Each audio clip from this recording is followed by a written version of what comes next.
Hello, you're watching Eye on Africa. I'm James Creedon. Here are our headlines this evening.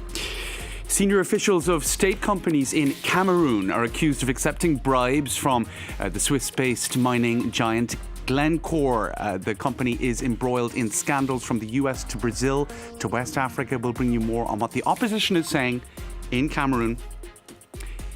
In Egypt, 2 months after a hunger strike was started by opposition figure Alaa Abdel Fattah, his supporters are demanding his release from captivity. We'll bring you the latest from Cairo.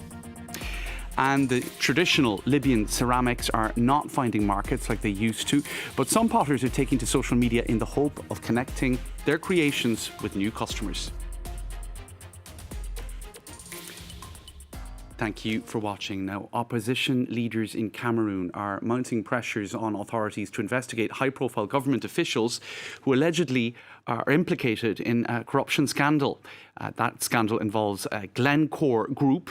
The multinational mining giant recently pleaded guilty to using bribes to obtain oil contracts in several countries around the world, from Brazil to the United States.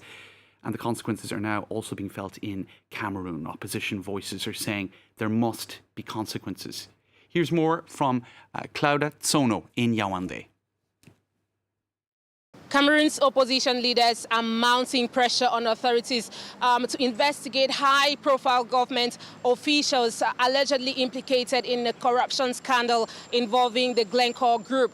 The Swiss multinational miner and commodity trading company recently pleaded guilty to using bribes to obtain oil contracts in several countries around the world, including Cameroon, according to statements issued by the United States and the UK last week. Cameroon is cited in the case with an alleged 7 billion CFA francs, or about 10 million euros, paid to top officials of the National Hydrocarbons Company and the National Oil Refinery. The Cameroonian government is yet to react to these statements, but opposition leaders, including Akeremuna and Maurice Kamto, have already cried foul, urging authorities to investigate what has now been described as a sordid affair involving two of Cameroon's most important public enterprises. There have also been calls from the National Assembly demanding a parliamentary inquiry to assess the extent of corruption in the oil sector in the country.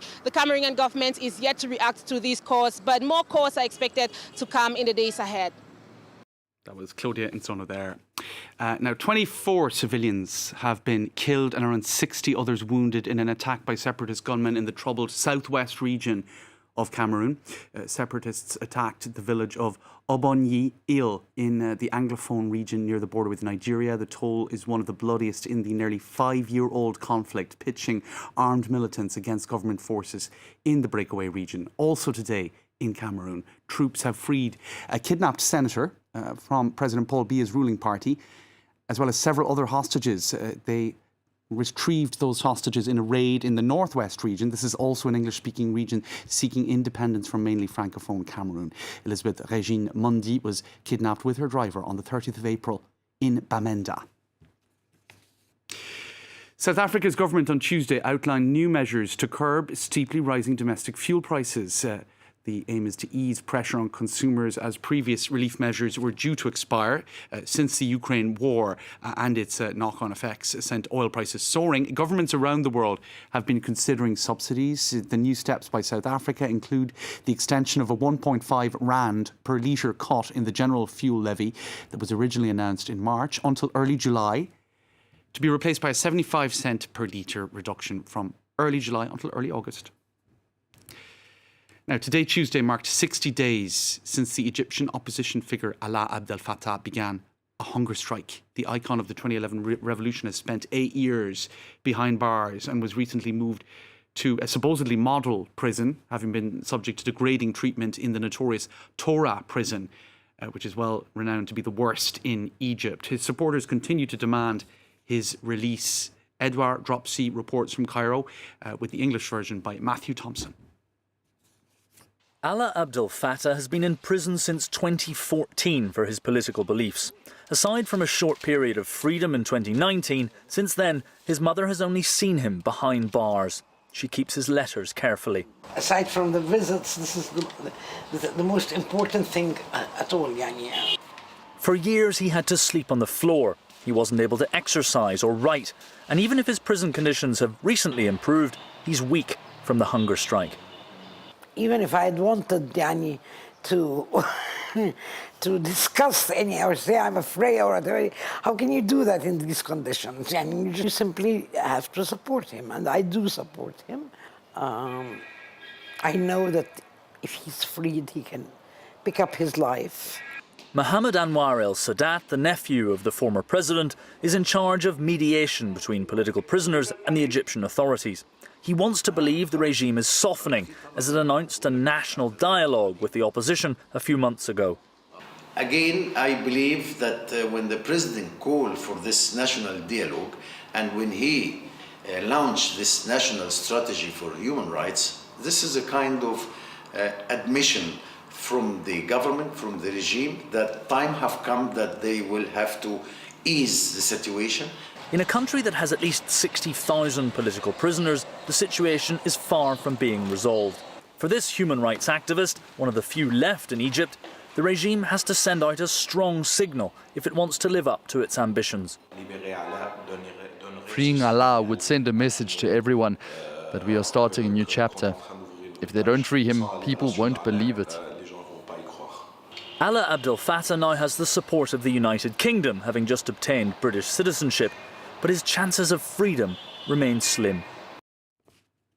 Now, staying in Egypt, a trove of ancient artefacts dating back 2,500 years recently unearthed at a famous necropolis, and it's gone on display southwest of Cairo. The find includes 250 painted coffins containing well-preserved mummies inside, as well as 150 bronze statues of ancient deities and bronze vessels used in rituals to the goddess of fertility in ancient Egyptian mythology. All the artefacts date from the late period, about 500 BC. Let's hear some more about the importance of the works.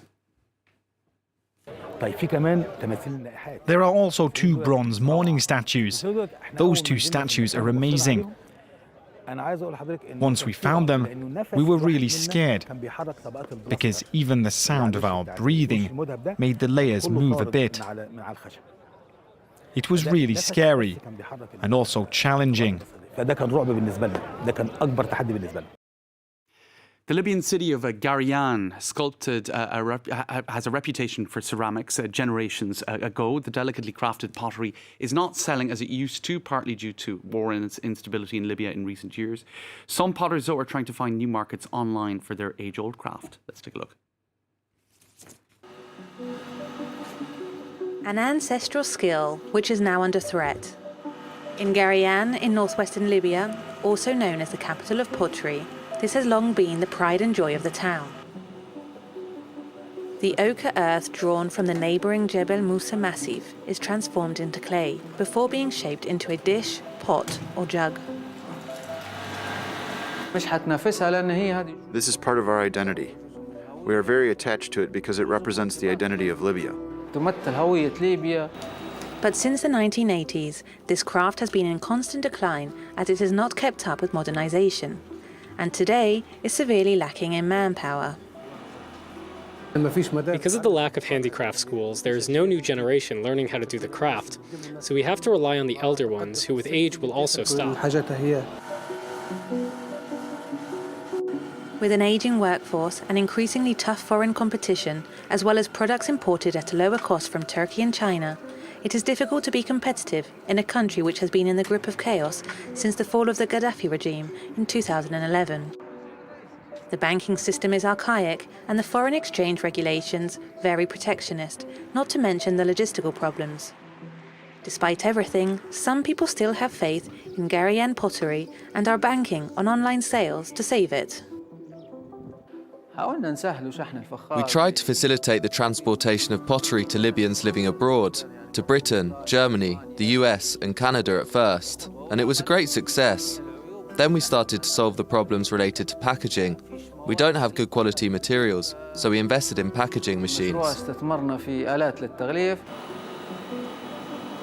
Ali has not yet stepped into online business, but he knows that this will help his craft survive.